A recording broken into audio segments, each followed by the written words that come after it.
Hi everyone, my name is Svetlana Lee and welcome to my channel where I'm documenting my 30s.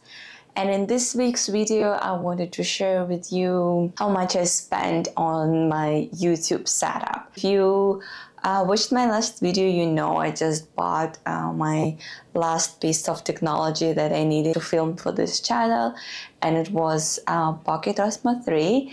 If you haven't watched the video, please watch it here. In this video, there won't be a lot of action because I'm currently actually in Vancouver and having fun with my family and pre-recorded this video for this week.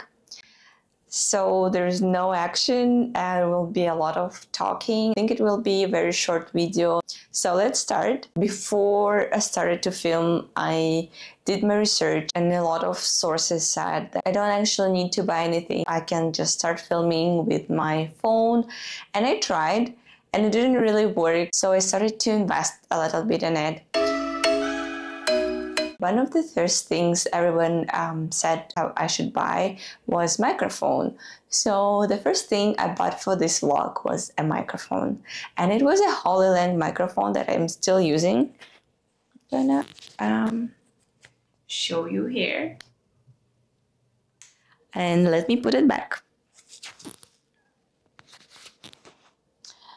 I was looking into Rode microphones, but they were very expensive, although they have very good reviews.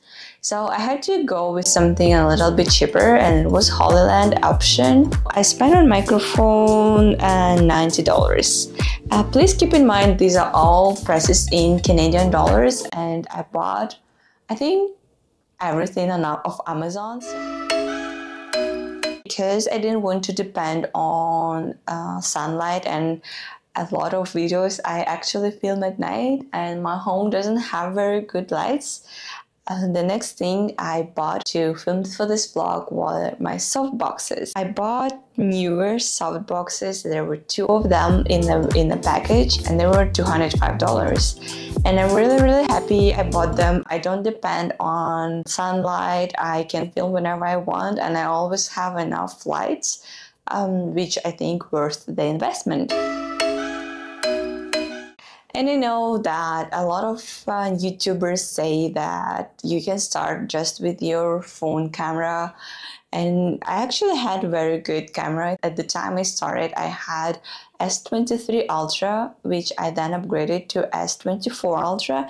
And if you haven't watched my video on my S24 Ultra, please watch it here. So I was trying to film with my phone, but it was really uncomfortable. This phone is such a ubiquitous device for me.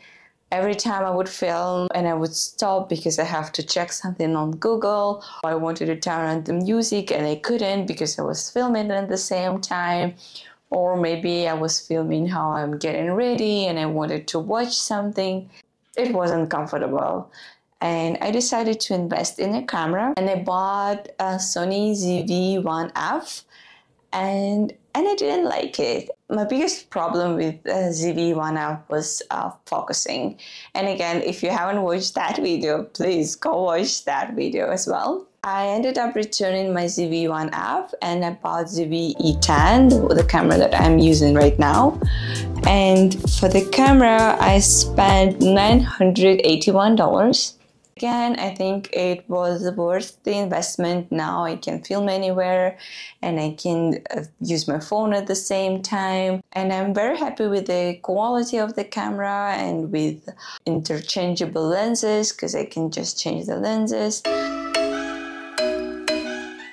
So speaking of lenses, my wide-angle lens was the next purchase for this camera because I just felt like the angle is not wide enough and I don't have enough room to put the camera so far.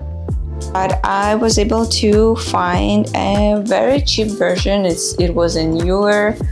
It's not even a lens, it's like an adjustment on top of my lens, and it was just $70. And I'm really happy with the quality and comfortability I get out of this lens. Next, of course, that's something you definitely need 100%. Even if you're filming with a phone, tripod, and I think I got Amazon Basics and the tripod was $36. And now I wish my tripod was a little bit higher, but that's okay. I still use it, and I think this is something that you definitely need if you start a YouTube channel, maybe more than camera. As ZV-E10 is so much heavier than ZV-1F, I had to invest in a smaller tripod, which is called flexible tripod. Put a video on how you can use this tripod. I think for me it was worth the investment. It wasn't very expensive. It was $32. It's compact and you can take it anywhere with you, which I think is very convenient for solo content creators. After that, I bought SD card that was $34 and a hard drive that was $96 because obviously my laptop just couldn't hold all the data and it just slowed down my whole process of editing so much. So I had to invest in a hard drive. It was a 1 terabyte hard drive and it was $96. And of course, my latest addition to my filming technology is this cute and compact Osmo Pocket 3. And the Osmo Pocket 3 was $1,050. I know it is very pricey, but I do think it is worth the investment just because it's so compact and convenient. And now I don't need to carry my Sony everywhere. To sum up everything, I spent $2,594 on this vlog. I do think I bought everything I need now and I won't be investing in any technology in the foreseeable future. I do think you don't need to spend that much money. If you can't, you can film with your phone. But I really wanted to have a nice video and audio quality. That's why I invested in my lights and in my microphone and a good camera. I guess YouTubing is an expensive hobby. Thank you so much for watching. I hope you enjoyed the video. I don't think I will see you next week, but I will definitely see you in 2 weeks. And it's gonna be my vlog from Vancouver and Yukon because I'm going to see the Northern Lights. So stay tuned.